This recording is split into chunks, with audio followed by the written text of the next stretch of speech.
abuso infantil.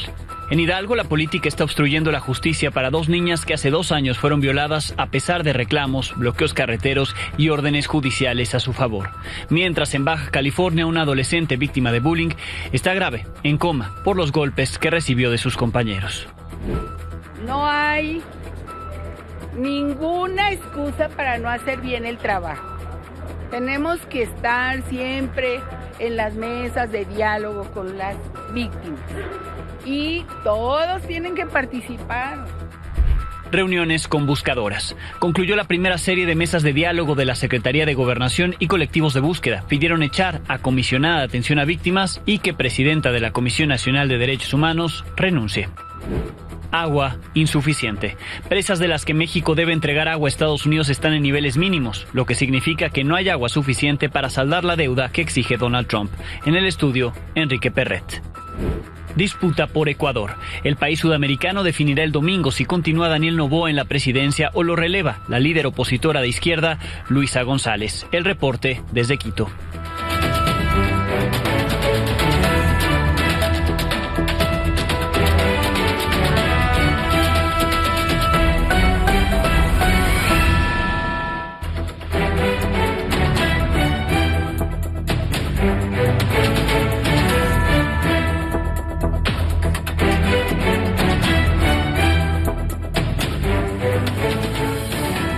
Buenas noches. Hoy comenzamos con 3 historias que indignan aún más que cualquier otra injusticia, porque se cometieron contra niñas o adolescentes. El primer caso se ventiló hace un par de meses cuando decenas de camiones realizaron bloqueos en Hidalgo para exigir justicia para 2 pequeñas que fueron abusadas sexualmente hace 3 años. Indagamos lo ocurrido.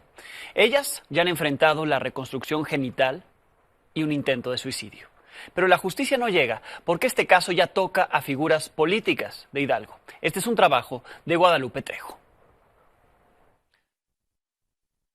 Las niñas están teniendo que luchar día a día por su justicia, que no es justo, donde mi sobrinita, la mayor, va a tener que tener una cirugía de reconstrucción de sus partes íntimas. Las 2 usan pañal. Actualmente mi sobrinita, la chiquita, se ha querido suicidar varias veces. En diciembre se nos aventó de un 2.º piso. Ailén habla de las secuelas que sufren sus 2 sobrinas de 4 y 7 años, quienes fueron víctimas de violación en Zimapán, Hidalgo, hace 3 años. El abuso involucra a un operador político y una diputada local de Morena, y la justicia para las menores que permanecen aisladas en un refugio no llega. Hasta el día de hoy ellas no pueden venir a hablar aquí, ni su mamá, porque ya tienen 3 años confinadas en un lugar que están teniendo que ser resguardadas en un refugio federal por temor a que las maten. Jacqueline Trejo, madre de las menores, denunció el abuso el 17 de junio de 2022. Respaldada por Ailén, señaló a 4 personas, sus hermanos Arturo e Ixchel, así como sus parejas Eduardo y Eva. En marzo del 2023, Arturo y Eva fueron detenidos, pero 2 jueces determinaron que no había elementos suficientes en su contra. Sin embargo, en diciembre de 2024, una jueza federal ordenó reabrir el caso. En esta nueva carpeta se imputó a una 5ª persona, la diputada local de Morena, Alelí Medina, hermana de Eva, quien se defiende de las imputaciones. Y estas personas están utilizando como armas a las menores para que cualquier persona que se pronuncie sobre el tema o que pues precisamente se pronuncie sobre el tema, pues le están señalando sobre el asunto. Nunca fui mencionada hasta que salí a dar un pronunciamiento en video. Las decisiones del Poder Judicial de Hidalgo han salpicado al Ejecutivo y Legislativo, pues Ailén los acusa de proteger a Arturo, quien fue operador político de Morena en las últimas elecciones, y los acusa de querer desviar la atención argumentando un falso conflicto por una herencia.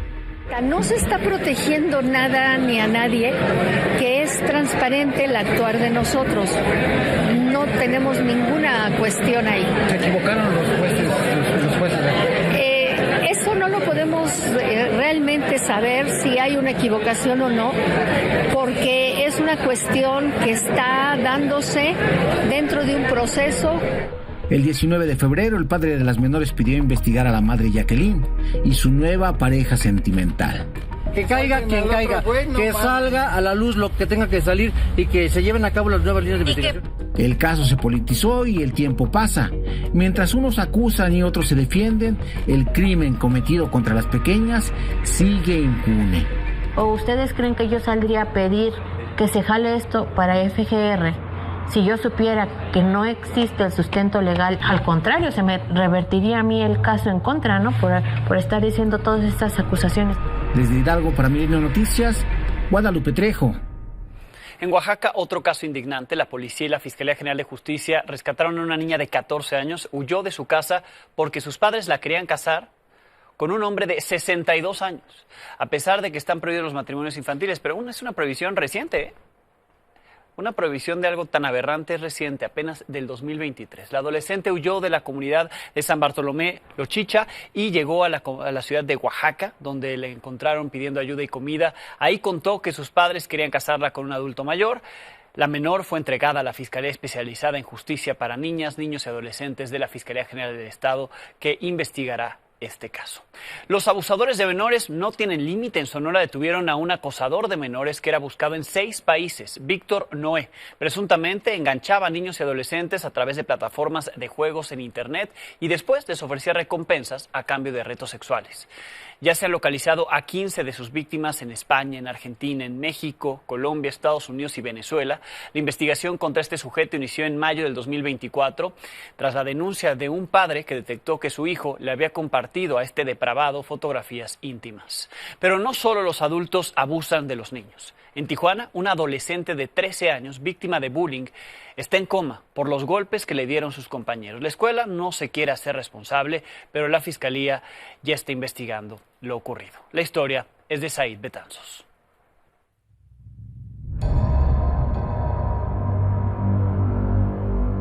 Emilyn Camila, una adolescente de 13 años, está grave. Lleva 5 días en coma, intubada y conectada a un ventilador en un hospital público de Tijuana. Presuntamente, fue víctima de bullying al sufrir una caída provocada por sus compañeros en la secundaria técnica número 30, ubicada en Villa del Álamo, la tarde del lunes pasado. Según sus familiares, la menor estaba en el patio cuando fue empujada por un grupo de alumnos, ocasionando que perdiera el conocimiento y colapsara, pero la escuela lo niega. Nos dicen que la niña había sufrido una caída en la escuela, una caída. La niña habló como que le habían hecho bullying, ¿no? Se presentó de que la habían golpeado los niños, o sea que la habían lastimado cuando la niña cayó. Testigos afirman que efectivamente fue víctima de acoso escolar. La empujaron y se la picaron no sé dónde, creo que la pierna, le pegaron sus balonazos en la cabeza. El principal reclamo de la familia es que no había ningún maestro presente al momento de los hechos. Que por favor no vamos a tomar represalia de nada, simplemente queremos los hechos, sí, que nos den nombres o qué realmente fue lo que pasó. Pero la Fiscalía Estatal ya inició una investigación y contactó a la Secretaría de Educación Pública, sin que hasta ahora haya recibido respuesta. Emilyn está grave. El IMSS no especificó el nivel de los daños cerebrales o neurológicos que presenta, pero el pronóstico sobre su salud es reservado. Desde Baja California para Milenio Noticias, Said Betanzos. En el Estado de México, pobladores de Coacalco están en alerta por la desaparición en distintos hechos de 6 mujeres. 5 de ellas son menores de edad. Hoy familiares y amigos bloquearon la vía José López Portillo a la altura de la colonia Villa de las Flores. Exigieron que las autoridades les entreguen avances en esta investigación, pues aseguran que solo las familias son las que están buscándolas por su cuenta, es decir, que la autoridad no las está buscando. Estos son los rostros de las desaparecidas. Se trata de Fernanda Leticia, de 36 años, además de Sofía, Romina, Janet, Brenda y Tabata. Nosotros indagando, porque nosotras por nuestra propia cuenta tenemos que hacer el trabajo que las autoridades les corresponde, e indagamos que hay mucha coincidencia en los dos casos, ¿sí? La Fiscalía llegó a decir que que nos teníamos que esperar a lo que ellos recuperaran, lo que ellos supieran, pero no nos dicen nada más. En la Ciudad de México, las autoridades encontraron un cuerpo enterrado en un camellón de la alcaldía Gustavo Madero, donde Hasta hace un mes había un campamento de migrantes. Las investigaciones iniciaron a partir de la denuncia de los familiares de un joven sudamericano que aseguraron que su cuerpo había sido enterrado ahí, en ese camellón de la avenida 100 metros y calle Norte 1E, en la colonia Defensores de la República. Según los primeros reportes, después de 6 horas de excavaciones, se localizó el cuerpo de un hombre de nacionalidad colombiana. En Culiacán, Sinaloa, se reportó el secuestro del ingeniero agrónomo Héctor Alfredo Quintero. Un grupo armado se llevó por la fuerza al hombre de 35 años cuando viajaba en una camioneta de una empresa agrícola. Al momento de ser secuestrado, llevaba una playera blanca, pantalón de mezclilla y una gorra de la empresa ENSA. Otra desaparición más en Sinaloa. Este viernes concluyó la primera serie de mesas de diálogo entre la Secretaría de Gobernación, encabezadas por su titular, Rosa Isela Rodríguez, y colectivos de búsqueda de personas. La crónica de lo que dejaron estos encuentros es de mi compañero Pedro Domínguez. Somos víctimas de delito, no de pobreza. Las primeras 4 reuniones entre buscadoras y la Secretaría de Gobernación concluyeron. Frente a las autoridades, más de 200 personas exigieron replantear la agenda para mejorar la búsqueda de desaparecidos y erradicar este flagelo que azota al país. Donde sea que nos sigan, para darles cristianos sepultura, queremos que nos queden, no quieran.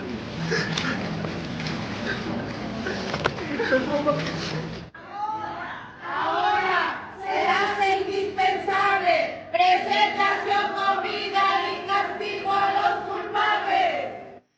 La Secretaría de Gobernación y su equipo escucharon las quejas y peticiones de colectivos como los Guerreros Buscadores, que encontraron el Rancho Izaguirre, y grupos vinculados con la Iglesia Católica, así como a decenas que llegaron el jueves de todos los estados del país. Su respuesta fue mantener un diálogo directo, acabar con el maltrato, garantizar cero impunidad, invertir recursos en nuevas tecnologías y que el tema sea una prioridad para el Estado mexicano. No queremos simulaciones. No queremos que sea una reunión y una llamarada de un día. Y aunque la postura de la funcionaria fue bien recibida, las quejas se han ido acumulando a lo largo de los años. Por eso, las buscadoras exigen seguridad y que los malos funcionarios se marchen. Nuestra vida, todos los días en cada una de las búsquedas, está en riesgo. Imagina, fíjate bien, voy a presionar el botón. En lo que me responden, ya me queda con la chingada. Pues yo les tengo a pedirle la recomendación. O cambian a esa mujer, o me atiende o me atiende, porque yo ya me cansé de estar escribiendo el mismo. Yo pido un minuto de silencio por todos los que el día de hoy están ausentes.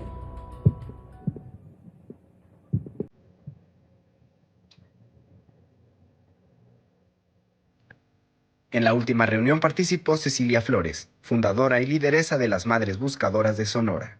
Tras los malentendidos por su supuesta exclusión de estos encuentros, agradeció la apertura del gobierno al diálogo y hasta ofreció convertirse en un aliado más siempre que haya resultados. Y espero que todo lo que platicamos aquí no quede solamente en un escrito. No queremos un mejoralito, yo siempre digo eso. Esperemos, con todo el favor de Dios, que todas las peticiones que hicimos y todo lo que se acordó se cumpla. Lo necesitamos. Al concluir, Flores exigió la renuncia de Rosario Piedra a la Comisión Nacional de Derechos Humanos, petición que tuvo una respuesta inmediata. No hay ninguna excusa para no hacer bien el trabajo. Tenemos que estar siempre en las mesas de diálogo con las víctimas. Y todos tienen que participar, también los colectivos, las personas, los periodistas se dan cuenta quién trabaja y quién no. Entonces vamos a ir calificando con el tiempo. Las autoridades acordaron con los colectivos retomar las mesas de diálogo el 23 y 24 de mayo y el 6 y 10 de junio para dar seguimiento a los casos. Para Milenio Noticias, Pedro Domínguez.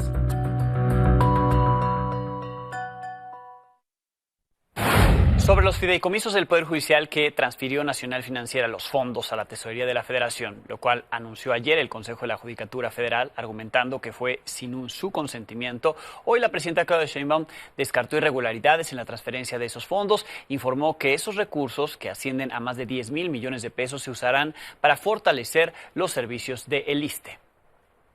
Primero fue entregado una parte de los fideicomisos y esa se le dio al INE de la misma manera como ahora se quiere utilizar, ahora digo, ¿para qué fin? Eso que se le dio al INE, el tribunal no dijo nada y el Consejo de la Judicatura no dijo nada, ni tampoco la Corte. Pero ahora, ¿para qué se quiere utilizar? Principalmente para el ISSSTE. Porque finalmente son recursos que los propios trabajadores del Poder Judicial pues usan el ISSSTE porque son trabajadores del Estado. Y también para beneficio de los maestros, las maestras, con el objetivo de que el ISSSTE, los servicios de salud del ISSSTE puedan mejorar sustantivamente. Ese es el objetivo que está planteado. Entonces no tiene razón la Corte. De todas maneras, pues pedimos ahí a la Secretaría de Gobernación que pues envíe el comunicado a la Corte para decirle que pues cuál es el sustento jurídico para lo que se está haciendo. Entonces no hay nada irregular, no hay ningún problema. Pero ese recurso no puede destinarse a los altos funcionarios de la Corte como se estaba haciendo, porque es falso que era para los trabajadores del Poder Judicial. Al respecto, la magistrada y presidenta de la Asociación Mexicana de Juzgadoras, María Emilia Molina, contestó a las declaraciones de la presidenta sobre el destino de estos recursos. Señaló que la reforma al Poder Judicial menciona que el objetivo de ese dinero está establecido en el artículo 10º transitorio de la propia reforma que se aprobó el año pasado. El texto dice: las magistradas y magistrados y juezas y jueces del Poder Judicial que concluyan su encargo por haber declinado su candidatura o no resultar electos o electas serán acreedoras al pago de un importe que será cubierto con los recursos federales a que se refiere el párrafo siguiente. Se mencionan ahí los fondos, fideicomisos, mandatos o contratos análogos que no se encuentren previstos, recursos que deberá concentrar la Tesorería de la Federación y que se destinarán para cumplir con el decreto. Lo cierto es que, como le decía ayer, el dinero de esos fideicomisos judiciales lo han querido destinar a distintas cosas. Así lo ofrecían desde el gobierno de Andrés Manuel López Obrador hasta la fecha.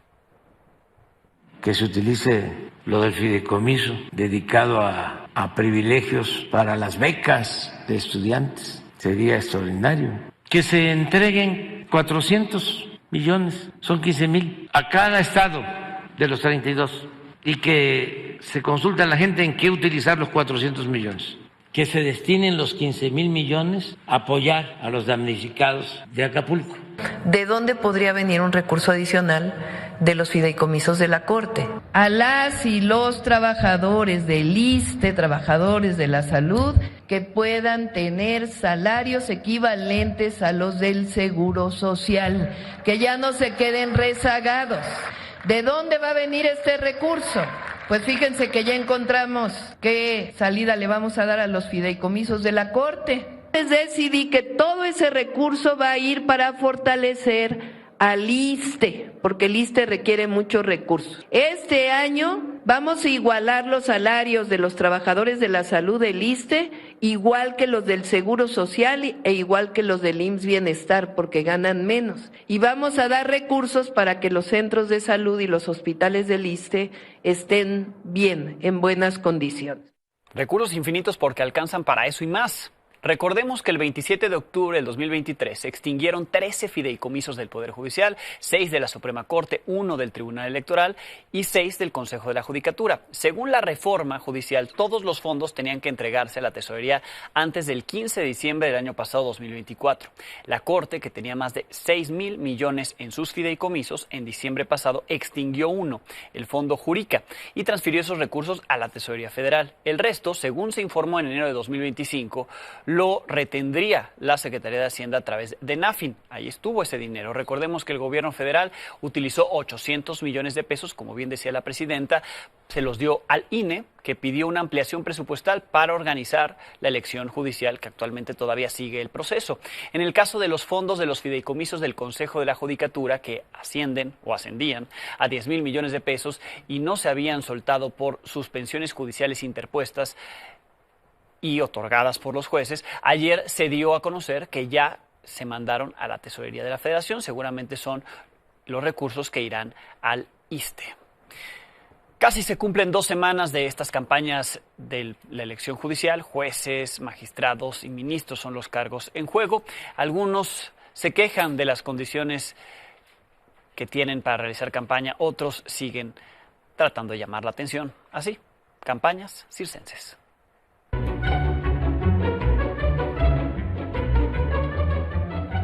¿Qué estamos haciendo? No me hagan eso, ¿no? No llego para ser repudiada. ¿Qué es esto? No, maestro. A ver, un evento.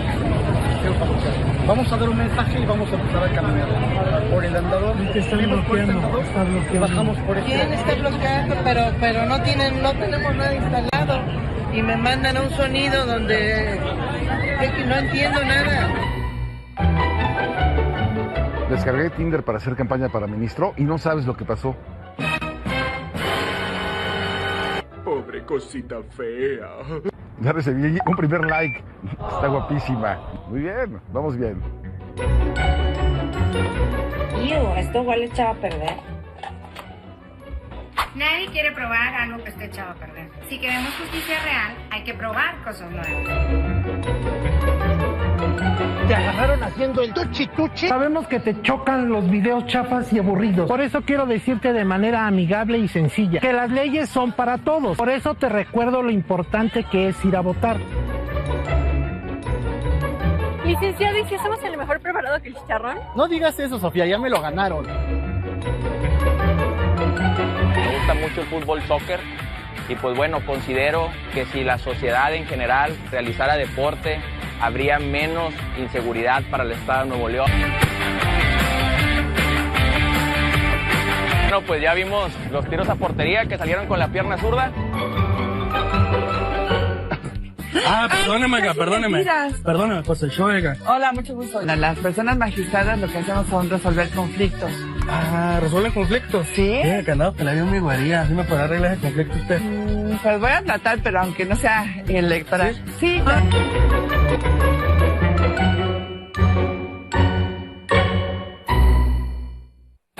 Vaya escándalo el que se armó con la amenaza del gobernador de Puebla, Alejandro Armenta, para la inmobiliaria Grupo Proyecta.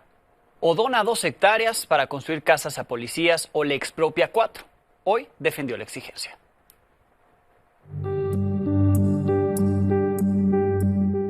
El gobernador de Puebla, Alejandro Armenta, comenzó una disputa con la inmobiliaria Grupo Proyecta, que tiene a su cargo las zonas más exclusivas del estado, como Lomas de Angelópolis. La mañana del 10 de abril, el mandatario solicitó 2 hectáreas al grupo para la construcción de viviendas a favor de los policías estatales, pues acusó que hace 35 años despojaron a ejidatarios y campesinos de los municipios de San Andrés, Cholula y Ocoyucan. Han tenido mucha riqueza, se han beneficiado mucho, Grupo Proyecta, de los poblanos, y extraen mucha agua, aprovechan muchos recursos. Son un corporativo que se ha enriquecido bien, no hay queja, pero ya es hora de que le den algo a Puebla. Entonces, los invito a que nos donen 2 hectáreas, porque ahí queremos darle vivienda a los cuerpos de seguridad. Les vamos a dar 30 días para que nos digan en qué polígono. Así es que, Grupo Proyecta, 2 hectáreas en un mes, o proceso de expropiación a 4 hectáreas. Lo que ustedes decidan, con todo cariño, con todo respeto. Pero los dichos del gobernador Alejandro Armenta continuaron este viernes. Volvió a solicitar a Grupo Proyecta que entregue las 2 hectáreas en la reserva territorial de Atlixcayotl. Y aunque por la mañana mencionó que intentó mediar con los empresarios, ellos, lejos de ceder, le advirtieron que los terrenos los debía pagar en dólares por metro cuadrado. Esto causó la molestia del gobernador, pues recordó que obtuvieron las tierras pagando centavos y dañando el patrimonio de los poblanos. Y cuando les digo, oigan, se apropiaron de miles de hectáreas y les pagaron a los campesinos por expropiación centavos, dennos 2 hectáreas para hacer una vivienda, una zona de vivienda para los elementos de seguridad. Nos dicen, Sí, pero cuestan en dólares los metros cuadrados. ¿Cómo no me voy a indignar? Yo soy 4T. Y los poblanos eligieron un gobierno de la 4T. Aunque Grupo Proyecta no ha hecho un pronunciamiento, el gobernador mencionó esta noche que ya iniciaron un diálogo para llegar a un acuerdo. Más temprano, la delegación en Puebla de la Coparmex llamó a priorizar el diálogo y garantizar certeza jurídica para que haya comunicación y no poner en riesgo el principio de legalidad y el Estado de Derecho, factores clave para la llegada de inversiones y para que se pueda vivir en armonía. Con información de Nancy Camacho, Carlos Morales y Verónica López, Milenio Noticias. Esta mañana la presidenta Claudia Sheinbaum descartó que la entrega de agua a Estados Unidos vaya a ser un conflicto con el país que gobierna Donald Trump. No consideró necesario que deban negociar un nuevo tratado de aguas, pues ya están analizando propuestas para que se cumpla. No creo que deba negociarse, es un tratado justo. El tema es que la SILA, que es la institución que se dedica a revisar este tratado o a garantizar que se cumpla el tratado, lo que está buscando son propuestas técnicas que permitan que ese tratado se cumpla, porque lo que ha pasado es que hay menos agua en el río Bravo, sobre todo pues que llevamos casi 4 años de sequía, entonces pues hay menos agua. Se había enviado una propuesta de cuánta agua puede entregar México en distintos lugares de manera inmediata y revisando la temporada de lluvias de este año, cuánto más se puede entregar hacia pues el segundo semestre de este año. Yo creo que en estos días se va a llegar a un acuerdo razonable. No veo que vaya a ser un tema de conflicto. México adeuda más de 1,000 millones de metros cúbicos de agua a Estados Unidos. Las principales presas que se encargan de enviar agua al país vecino están prácticamente en sequía, están en mínimos. Armando Martínez y Fandy Miranda nos cuentan.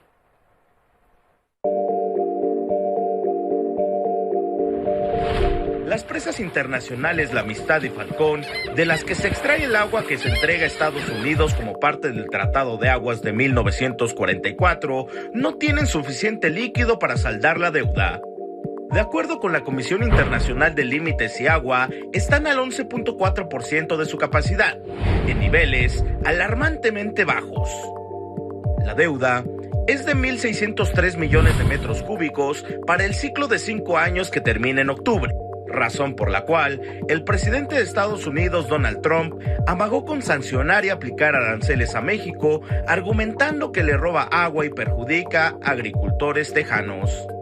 Claudia Sheinbaum confió en llegar a un acuerdo con el gobierno estadounidense e informó que analiza propuestas técnicas para cumplir el tratado. Es una revisión de la parte técnica, no del tratado mismo, sino de qué otras formas de mejora de técnica podemos resolver el problema de la entrega de agua. ¿Descartaría usted sanciones como las que amenazó? No lo creo. Pues como sabemos, es la manera también de comunicar del presidente Trump. Pero hay una mesa de trabajo. A la fecha, México ha entregado 632 millones de metros cúbicos, lo que representa un 32% del total requerido de 2.158 millones de metros cúbicos. Se debe a Estados Unidos el 68% del volumen comprometido. Con información de Fanny Miranda para Milenio Noticias, Armando Martínez. En el tema de los aranceles, el Ministerio de Finanzas de China anunció que aumentará la tarifa arancelaria sobre las importaciones de Estados Unidos, pasando de 84 a 125%, medida que ya se encuentra vigente. China advirtió que si Estados Unidos continúa imponiendo aranceles en su contra, cada vez más altos, ya no tendrá sentido económico y consideran que se convertirá en una bomba en la historia de la economía mundial, además de que con este nivel arancelario no hay posibilidad de aceptar productos de Estados Unidos en el mercado de China. La vocera de la Casa Blanca, Karen Leavitt, explicó que el presidente Trump está abierto a llegar a un acuerdo con el gobierno de China, pero en caso de que haya represalias del país asiático, ellos seguirán respondiendo. If China continues to retaliate, it's not good for China. The United States of America is the strongest, best economy in the world, as evidenced by the more than 75 countries who have called the administration immediately to cut good deals. The president made it very clear when the United States is punched, he will punch back harder, and he hopes to make a deal that benefits the American worker and our companies that have been ripped off for far too long. And is he waiting for China to make the first move here? I'm not going to comment on communications that are happening or may not be happening. The president has made it very clear he's open to a deal with China. Why is he optimistic that China's going to make a deal or wants to make a deal if they're not talking? Where's that optimism come from? He's optimistic.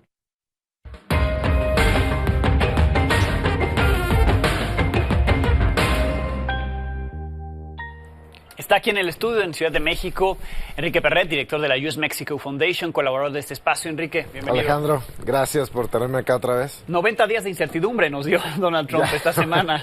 Pues, y los que vendrán, creo yo, ¿no? Porque ya hay otros temas sobre la mesa. Tú hablabas ya del tema del agua, que era un tema que a lo mejor hace 2 semanas pues no teníamos en el radar.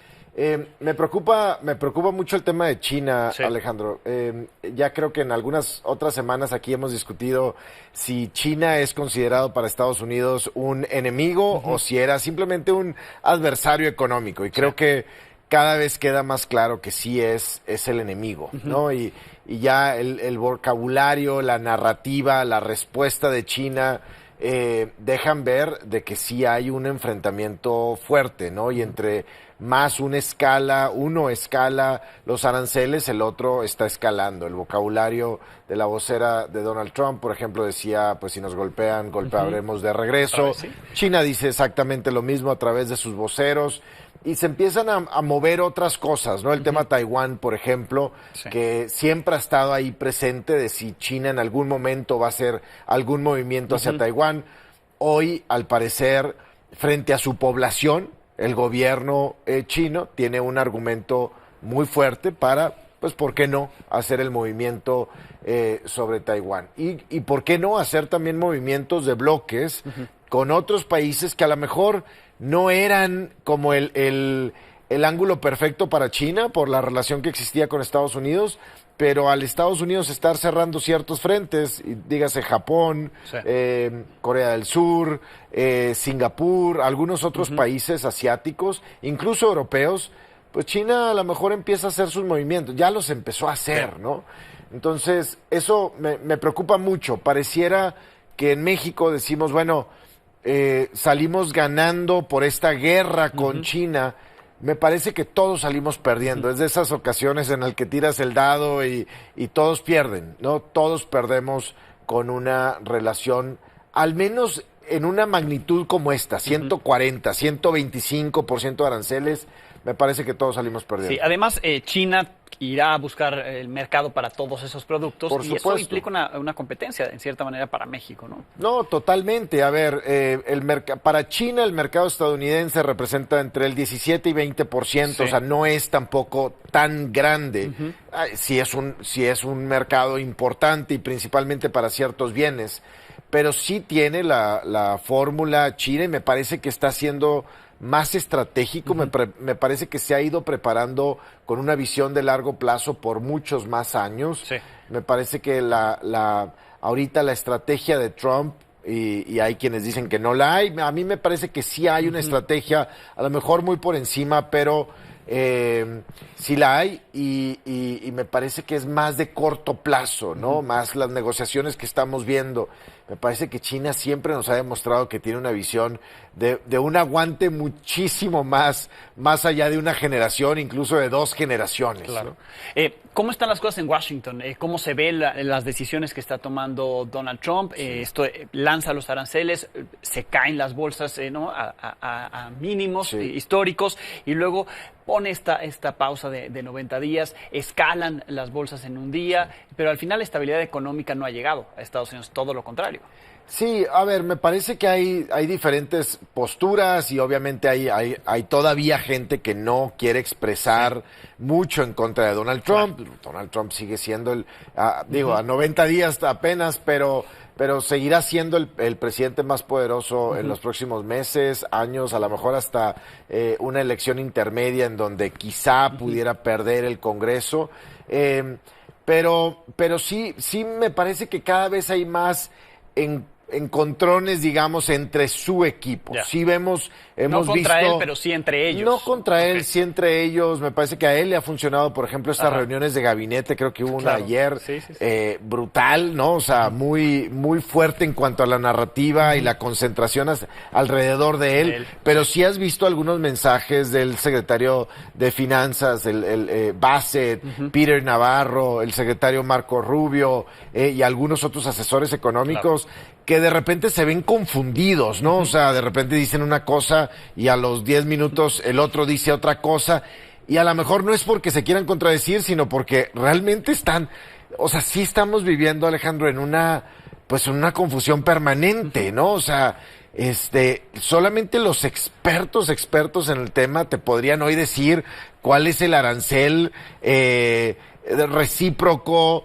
o de otros tipos de aranceles para los 70 países más importantes de Estados Unidos. En el caso de México tenemos hoy aranceles al fentanilo y a la migración, aranceles por temas de seguridad nacional a los autos terminados, aranceles al acero y aluminio, aranceles a los autos y probablemente a las autopartes en un par de semanas, si es que CBP y Comercio encuentran la fórmula de... Claro. Entonces, y ahora sale el tema del agua. Oye, ¿vendrán más?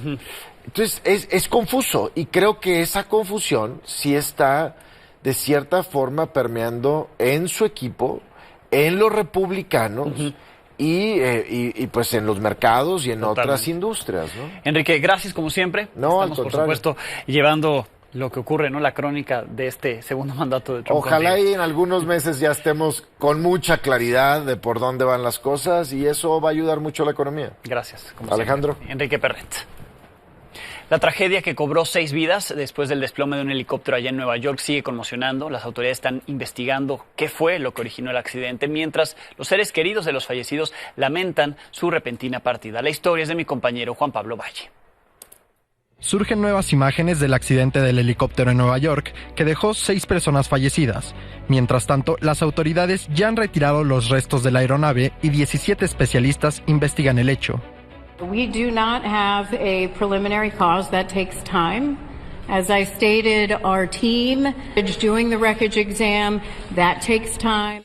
A bordo se encontraba el CEO de infraestructura férrea de Siemens Mobility a nivel global, Agustín Escobar, su esposa, Merce Camprubí, y sus 3 pequeños hijos. El motivo del viaje era festejar el cumpleaños de uno de ellos. Todos eran de origen español. El hermano de Merce, Joan Camprubí, en un comunicado, agradeció las muestras de afecto y expresó el deseo de guardar el recuerdo de sus seres queridos como una familia feliz y unida. La tragedia llegó al mundo del fútbol, pues Merce Camprubí era nieta y bisnieta de los expresidentes del Club de Fútbol Barcelona, Agustí Montal Galobart y Agustí Montal Costa. Poco se ha hablado del piloto, quien también falleció. Era Sean Johnson, un exmarino de Estados Unidos y tenía 36 años de edad. Su padre publicó en Facebook solo la frase "Te amo, hijo, papá". Por su parte, el alcalde de Nueva York, Eric Adams, llamó este viernes a los turistas a no entrar en pánico y continuar realizando sobrevuelos en helicópteros en la ciudad de los rascacielos. Para Milenio Noticias, Juan Pablo Valle. El domingo será la segunda vuelta de las elecciones presidenciales en un país que ha vivido todo un caos político de seguridad, Ecuador. Parece indicar que será una contienda muy reñida entre el actual presidente que busca la reelección, Daniel Noboa, y la opositora de izquierda, Luisa González. Desde Quito, Bernat Videgain tiene los detalles. Adelante. Hola, buenas noches, Alejandro. Pues sí, nos encontramos en la ciudad de Quito, concretamente en el barrio de La Carolina. Hemos tenido que hacer este reporte desde aquí porque a estas horas de la noche la ciudad es demasiado insegura. Entonces, esta es una de las zonas más adineradas y también vigiladas de la ciudad. Como les venía diciendo, actualmente el Ecuador se encuentra con una de las tasas de inseguridad más altas del continente. Está en el número 1 con unos 44 homicidios por cada 100.000 habitantes y hay un homicidio por día en el Ecuador, y este es el tema central de esta segunda vuelta de las elecciones en el Ecuador del próximo domingo. Todavía no se sabe quién podría ganar, se va a contar voto por voto en estas elecciones, porque la encuesta, la última que se hizo, que permitía la ley electoral hace 10 días, demostraba que había un 50% de los ecuatorianos y ecuatorianas por cada uno de los candidatos. Por un lado, Luisa González ha hecho un pacto con la tercera fuerza electoral de la primera vuelta, que es el movimiento indígena Pachakutik, para que la apoyaran y hacer un frente común contra el otro candidato en el actual gobierno, el oficialismo, que es Daniel Noboa por el partido ADN, el cual ha llevado una política de mano dura bien contundente contra las mafias criminales que han tomado el país. Por su lado, Luisa González le ha criticado mucho por estas medidas y también ha denunciado que en estas últimas 48 horas el gobierno le ha retirado la protección personal de guardaespaldas del ejército que tenía asignada. Hay algunas personas que están hablando de fraude electoral por uno y otro bando. Veremos qué deciden este domingo los casi 14 millones de ecuatorianos y ecuatorianas en las urnas. Gracias, Bernat. Pausa, volvemos. La exposición Exiliadas en España, Artistas en México recoge la vida y obra de mujeres españolas que durante el siglo XX colaboraron con grandes artistas del muralismo mexicano. Su trayectoria puede conocerse en el Colegio de San Ildefonso en la Ciudad de México. Es un trabajo de Leticia Sánchez Medel. La semilla de la exposición Exiliadas en España, Artistas en México se encuentra en el libro Mujeres Artistas en México, las generaciones del exilio español, de Yolanda Guaschmarí, quien puso de manifiesto la necesidad de hablar de ellas, dada la ausencia de mujeres al momento de abordar el tema del exilio artístico, incluidos los estudios del arte del siglo XX, español y mexicano. Estamos conociendo y reconociendo y a veces visibilizando a aquellas mujeres que por muchos años no se dio en la historia del arte mexicano sus nombres. Al principio podemos conocer sus nombres, podemos conocer sus rostros y a lo largo de la exposición también vamos a reconocer sus estilos, sus inquietudes, las nostalgias, los agradecimientos hacia México y cómo extrañan España. La llegada de las artistas exiliadas coincide con la revolución del muralismo en México. Tras su impacto estético y político, ellas se adaptaron y se subieron a los andamios. Ellas también participaron, muchas también como ayudantes de Diego Rivera, por ejemplo el caso de Mari Martín, que podemos reconocerla cuando pasamos por Insurgentes y vemos el Teatro de los Insurgentes o el Estadio Olímpico Universitario, encontramos a Elvira Gascón, que tiene toda la vida del San Antonio de Padua en la iglesia de San Antonio de las Huertas, en la México Tacuba, fuera del Metro Normal. La exposición Exiliadas en España, que comparte el trabajo de 30 mujeres artistas, se puede visitar en el antiguo Colegio de San Ildefonso hasta el 27 de abril. En esta exposición podemos ver esta mirada conmovedora, podemos leerla a partir también de una mirada de género, podemos verla del arte, podemos ver cómo toda esta exposición nos está mostrando una visión diferente, una visión femenina sobre aquellas mujeres que fueron reconocidas aquí en nuestro país como artistas. Para Milenio Noticias, Leticia Sánchez Medel.